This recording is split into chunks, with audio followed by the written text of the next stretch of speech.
Hey, hey, hey, hey, hey! Ça y est, mes amis, nous y sommes. Quart de finale de la Ligue des Champions. Le tirage a été effectué. Nous allons voir ça tout de suite. Jingle. Salut à tous, bienvenue dans cette nouvelle vidéo pour parler ensemble du tirage au sort qui a été effectué et surtout pour le club, notre club tant aimé, le FC Barcelone. On va voir ce qu'il est possible de faire et je vais vous donner également mon pronostic. Donc, on va commencer par Dortmund face à Atlético Madrid. Atlético a un coup à jouer parce que Dortmund, ce n'est pas vraiment une équipe en ce moment qui a la grande forme, d'autant plus que on sait que l'Atlético a l'habitude de ces grands rendez-vous. Diego Simeone a l'habitude de ces grands rendez-vous. Et on sait également que Atlético Madrid, c'est une équipe qui est assez rugueuse, qui est assez difficile à jouer, qui est assez aussi persistante, surtout sur le plan défensif. Et en attaque, on sait aussi que Atlético est capable de marquer des buts, notamment lors du match retour très difficile contre les Interistes. On voit que l'équipe de Diego Simeone a su tirer son épingle du jeu et remporter son match contre l'Inter. Donc, je mets une petite pièce sur Atlético Madrid face à Dortmund. Le deuxième match, mes amis, deuxième quart de finale, ça va être City Real. Alors là, mes amis, ça va être un match terrible. Le Real Madrid, avec les Vinicius, les Bellingham, etc. On connaît l'équipe de Real Madrid avec Ancelotti, une équipe qui a gagné énormément de Ligue des Champions, même si des fois cette équipe a été plus ou moins avantagé par rapport à d'autres équipes, que ce soit par le système arbitral ou par la VAR, etc. Mais ce n'est pas que ça qui fait que le Real Madrid gagne des Ligues des Champions. Le Real Madrid est aussi une grande équipe. Je pense qu'ils ont quand même gagné pas mal de Ligues des Champions qui étaient méritées. Lors de ce match face à City, eh bien, ça va être un duel de titans. Parce que d'un côté, nous avons deux énormes entraîneurs qui ont déjà gagné la Ligue des Champions. Je pense que Ancelotti en a gagné plusieurs et Pep Guardiola vient de gagner la dernière Ligue des Champions. Il est le tenant du titre avec des joueurs comme De Bruyne, comme Haaland, etc. Donc on voit que ce duel peut basculer d'un côté comme de l'autre. Ça va être un duel stratégique. Tout va dépendre du premier match. Si lors du premier match, une des deux équipes a marqué ne serait-ce qu'un but, je pense que ce but sera très difficile à remonter lors du match retour parce que les deux équipes sont capables de produire du jeu. Ça peut basculer d'un côté comme de l'autre. Eh bien, mon pronostic, je pense que, excusez-moi du peu, City va être qualifié face à Real Madrid. Je vous aime bien, les Madrilènes, mais il faut reconnaître que cette équipe de City cette année, franchement, c'est quasiment injouable, c'est quasiment imbattable. Si City continue sur sa lancée, je pense que City va éliminer le Real Madrid en quart de finale. Donc l'autre duel, c'est Arsenal qui va affronter, mesdames, mesdemoiselles et messieurs, le Bayern de Munich. Alors, est-ce que Arsenal peut sortir Bayern de Munich? Je pense que non. Je pense que non parce que je vous signale que le Bayern vient d'infliger un 8-1 il n'y a pas très longtemps. J'ai une pensée particulière pour notre ami outsider, mais franchement, je ne pense pas que Arsenal va pouvoir scier le cajou qu'est le Bayern de Munich. Ça va être un match assez difficile, que ce soit au match aller, que ce soit au match retour. Ça dépend. Si Arsenal gagne 2-0 lors du match aller, oui, Arsenal aura une chance de passer face à Bayern de Munich. Mais si Arsenal fait 0-0 ou fait un partout, fait match nul d'ailleurs, ou bien gagne que 1-0 au match aller, pour moi, c'est le Bayern de Munich qui va passer.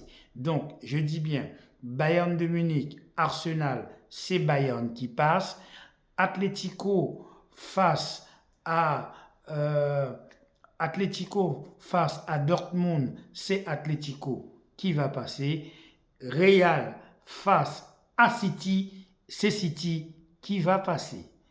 Donc, il reste le match qui nous intéresse, le Paris Saint-Germain, le FC Barcelone en quart de finale de la Ligue des Champions. Lorsqu'on joue contre Paris Saint-Germain, il peut se passer tout et n'importe quoi. On peut très bien perdre 4-0 au match aller à Paris Saint-Germain et gagner 6-2 au match retour. C'était il y a... Donc, en fin de compte, on ne sait pas ce qu'il va se passer. Parce que Paris Saint-Germain, c'est une grande équipe, mais ce n'est pas une équipe qui a, une expérience extraordinaire en Ligue des Champions. Ils ont fait une finale forte qu'ils ont perdu 1-0 contre le Bayern de Munich, mais sinon, le Paris Saint-Germain, ce n'est pas une équipe qui a l'habitude d'aller en finale ou de gagner la Ligue des Champions. Ce qui n'est pas le cas du FC Barcelone, qui est une équipe qui a l'habitude de gagner plusieurs Ligues des Champions. Même si en ce moment, ou bien les 4 dernières années, le FC Barcelone a été ridicule en Ligue des Champions, ça reste quand même une équipe qui a un passé assez glorieux sur le plan Ligue des Champions et qui est capable, sur un malentendu, de gagner cette Ligue des Champions. Lorsque j'analyse le match qu'on a joué la dernière fois contre Naples, on voit bien que lorsque le FC Barcelone joue avec ses tripes, lorsque le FC Barcelone joue de manière très sérieuse, le FC Barcelone est capable d'éliminer n'importe quelle équipe, que ce soit le Real, que ce soit City, que ce soit Paris Saint-Germain, que ce soit Dortmund, que ce soit Atlético Madrid. Mais soyons sérieux. Soyons sérieux, nous sommes aussi capables de perdre contre les pires équipes de la Liga. Donc, on est aussi capable de perdre contre le Paris Saint-Germain. Ce ne serait pas, ce serait pas une honte de perdre contre le Paris Saint-Germain. Ce ne serait pas une honte de perdre contre Dortmund ou contre Atlético. Ça s'est déjà produit. On a déjà perdu contre des équipes moins importantes.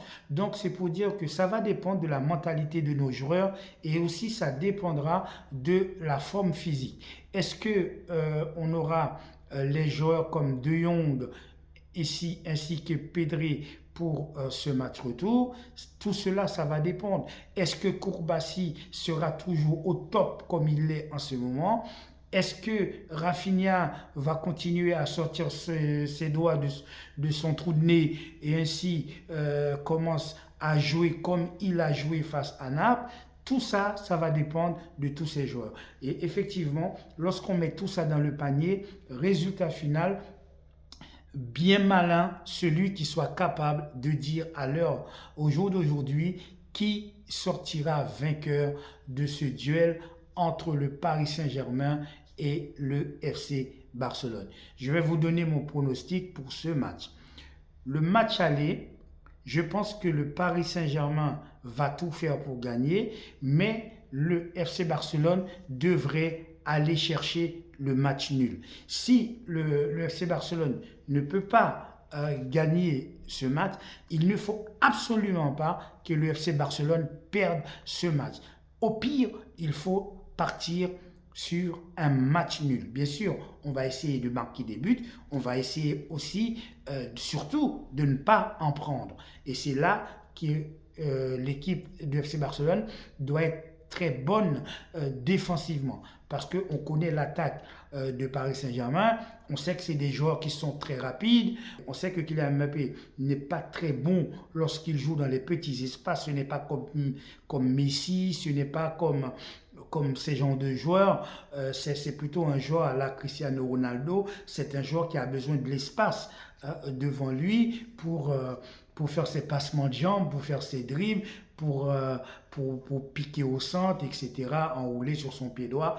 On sait comment il joue, donc ça va être à FC Barcelone de ne pas laisser Kylian Mbappé partir dans votre dos, parce que ce qu'il va essayer de faire, c'est qu'il va essayer de faire ses appels à la limite du hors-jeu. Ça veut dire, connaissant Kourbassi, il sait que Kourbassi c'est un jeune joueur qui est un peu, voilà, qui peut être un peu distrait, etc. Donc si Kourbassi n'est pas très sérieux, c'est sûr que Kylian Mbappé va le prendre dans son dos. C'est là qu'il faut faire attention. Donc ça va être un jeu entre Kourbassi, entre Arroyo et surtout Koundé qui doit également couvrir Kourbassi. Si c'est Kourbassi qui joue côté Kylian Mbappé, ça va être une défense un peu voilà, celui qui est plus près de Mbappé, on le prend. Il ne faut pas hésiter à le prendre à deux, parce qu'on sait très bien que Kylian Mbappé, sur un crochet, il est capable de t'éliminer. Donc c'est pour ça, je pense, qu'il faut placer deux joueurs sur Kylian Mbappé pour essayer de limiter au minimum ses déplacements ainsi que ses mouvements. Ça, c'est la première solution. Il y a aussi donc la deuxième étape qui consiste, à partir de notre milieu de terrain, empêcher les transitions des milieux de terrain du Paris Saint-Germain vers les attaques, c'est-à-dire Dembélé et Kylian Mbappé. On sait très bien que Kylian Mbappé tout seul, il n'est pas capable d'aller chercher des ballons, il n'est pas capable de faire des pressings, il n'est pas capable d'évoluer, d'exister dans les petits espaces. Donc il a besoin d'avoir de l'espace devant lui, il a besoin d'avoir de l'espace derrière lui, et il a besoin aussi de recevoir la balle face au but. Kylian Mbappé, ce n'est pas un joueur qui est capable de jouer dos au but. Donc, il faudrait surtout pas laisser Kylian Mbappé, prendre de la vitesse, laisser Kylian Mbappé surtout tout seul, parce que arrivé à un certain moment, il va forcément recevoir une balle dans de bonnes conditions, et lorsqu'il a une balle, c'est souvent une balle de but. Donc, pour éviter cela, il faut isoler Kylian Mbappé d'une part, en l'empêchant de recevoir les transversales de ses coéquipiers, en empêchant Kylian Mbappé de recevoir des ballons dans sa course. Il faut absolument que Kylian Mbappé puisse recevoir les ballons dans ses pieds et non dans sa course. Parce que si il reçoit des ballons dans sa course, eh bien, tu ne le reverras plus, tu vas retrouver la balle au fond du filet.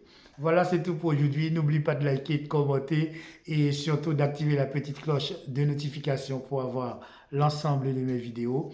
Je vous souhaite de passer une agréable journée. Prenez soin de vos amis, de votre famille. Sortez couverts, soyez sages et à très bientôt. Ciao.